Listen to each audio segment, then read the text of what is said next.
नमस्कार, मेरा नाम है गौरव पाल। आप देख रहे हैं राजपथ।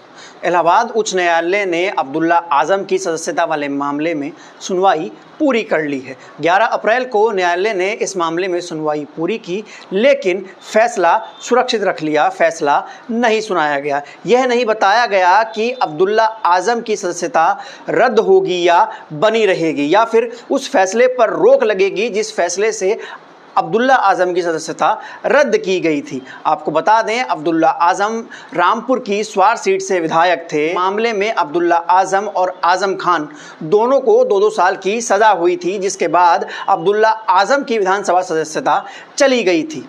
यह मामला 2008 का था, जिसमें अब्दुल्ला आजम और उनके पिता आजम खान में मुरादाबाद में गाड़ी चेकिंग के दौरान अपने समर्थकों को इकट्ठा करने और सरकारी काम में बाधा बनने के आरोप थे। इस मामले में मुरादाबाद न्यायालय ने दोनों बाप बेटों को 2-2 साल की सज़ा सुनाई थी, जिसके बाद अब्दुल्ला आजम की विधानसभा सदस्यता रद्द हो गई थी। विधानसभा सदस्यता रद्द होने के फैसले के खिलाफ अब्दुल्ला आजम सुप्रीम कोर्ट पहुंचे थे। सुप्रीम कोर्ट ने उनको हाई कोर्ट जाने के लिए कहा था और हाई कोर्ट को आदेश दिया था कि इस मामले को जल्द से जल्द सुना जाए, क्योंकि स्वार सीट खाली हो चुकी थी और वहां पर उपचुनाव होना था।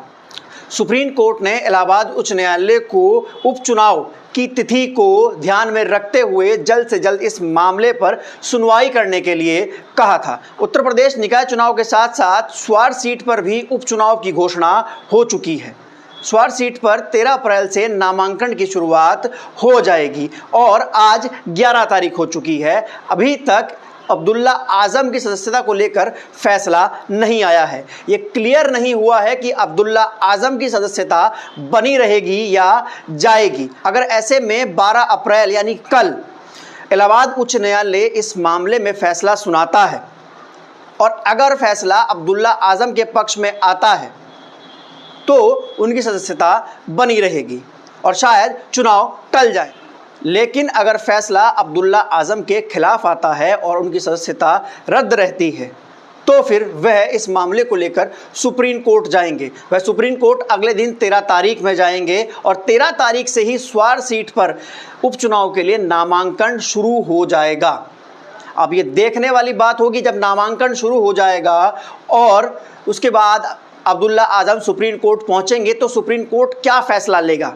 क्या सुप्रीम कोर्ट चुनाव पर स्टे लगा देगा? ऐसा कहा नहीं जा सकता, क्योंकि हिंदुस्तान के इतिहास में आज से पहले ऐसा कभी नहीं हुआ है। तो वहीं अगर हम बात करें अजय मिश्रा टेनी की, तो अजय मिश्रा टेनी पर भी लखीमपुर में प्रभात गुप्ता की हत्या के आरोप हैं, जिसमें सुनवाई पूरी कर ली गई है और सालों से फैसला नहीं सुनाया जा रहा। अगर फैसला सुना दिया जाए तो अजय मिश्रा टेनी, जो कि गृह राज्य मंत्री हैं हमारे देश के, उनकी सदस्यता रद्द हो सकती है। लेकिन ये फैसला न्यायालय में सुरक्षित रखा गया है और सुनाया नहीं जा रहा। तो वहीं दूसरी ओर अब्दुल्ला आजम वाले मामले में हाथों हाथ फैसला सुना दिया गया था और उनकी सदस्यता रद्द कर दी गई थी। अब यह देखने वाली बात है कि इस मामले में क्या होना है। अगर इस पूरे मामले में 12 अप्रैल को फैसला अब्दुल्ला आजम के पक्ष में आता है तो चुनाव टल सकता है, लेकिन अगर फैसला अब्दुल्ला आजम के हक में नहीं आता है तो 13 तारीख से नामांकन शुरू हो जाएगा और एक बार जब नामांकन शुरू हो जाएगा तो चुनाव की प्रक्रिया रुकेगी नहीं, क्योंकि ऐसा हिंदुस्तान के इतिहास में पहले कभी नहीं हुआ है। और एक और दूसरी खबर जो रामपुर से आजम खान के परिवार से आ रही है, वो भी बहुत बड़ी और इम्पॉर्टेंट खबर है, जो कि सिर्फ आप हमारे चैनल पर देख रहे हैं। खबर यह आ रही है कि आजम खान को चुनाव लड़ाने के लिए प्रत्याशी नहीं मिल रहा है। 13 तारीख से 20 तारीख के बीच में नामांकन होना है और आजम खान को सपा के टिकट पर चुनाव लड़ाने के लिए कोई प्रत्याशी नहीं मिल रहा है। आजम खान अपने परिवार से किसी को चुनाव लड़ाना नहीं चाहते और बाहर का कोई व्यक्ति आजम खान के सानिध्य में चुनाव लड़ने को सपा से तैयार नहीं है। अब ये हालात ऐसे हो चुके हैं कि आजम खान की पूरी जो राजनीति है वह धूमिल हो गई है, उसको बैकफुट पर धकेल दिया गया। आपको बता दें, स्वार सीट पर 2022 में अब्दुल्ला आजम ने 60,000 वोटों से चुनाव जीता था और इससे पहले रामपुर से चुनाव जीते आजम खान की सदस्यता भी एक मामले में रद्द कर दी गई थी, जिसके बाद रामपुर सीट पर उपचुनाव हुआ था और वह सीट भाजपा ने जीत ली थी।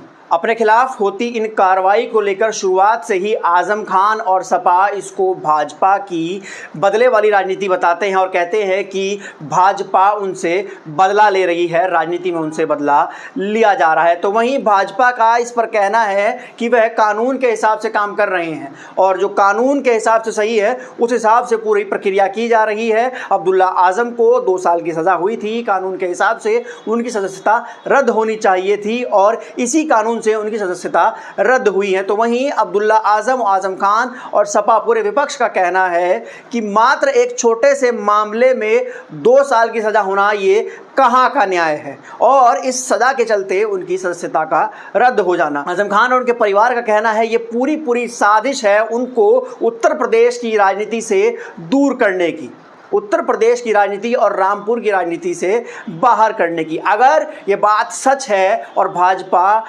रामपुर से आजम खान और उनके बेटे को राजनीति से बाहर करना चाहती है तो फिर इसका फ़ायदा किसको मिलेगा। तो वहीं दूसरी ओर देखा जाए तो बसपा भी इस समय मुस्लिम वोट बैंक को जोड़ने में लगी है। पश्चिमी उत्तर प्रदेश में भी बसपा ने इमरान मसूद को अपनी पार्टी में लेकर अपनी पार्टी का पश्चिम का इंचार्ज बनाकर एक बड़ा पैतरा खेला है। वहीं अगर निकाय चुनाव की बात की जाए तो निकाय चुनाव में भी बसपा इस समय मुस्लिम और दलित वोट बैंक को जोड़ने की कोशिश कर रही है और जो बसपा सुप्रीमो मायावती हैं उन्होंने दावा किया है कि वही सिर्फ एक दल, बसपा ही सिर्फ एक ऐसा दल है जो दलितों, पिछड़ों और अल्पसंख्यकों के हित के बारे में सोचता है। उत्तर प्रदेश की राजनीति से जुड़ी और खबरें देखने के लिए राजपथ को सब्सक्राइब कीजिए। धन्यवाद।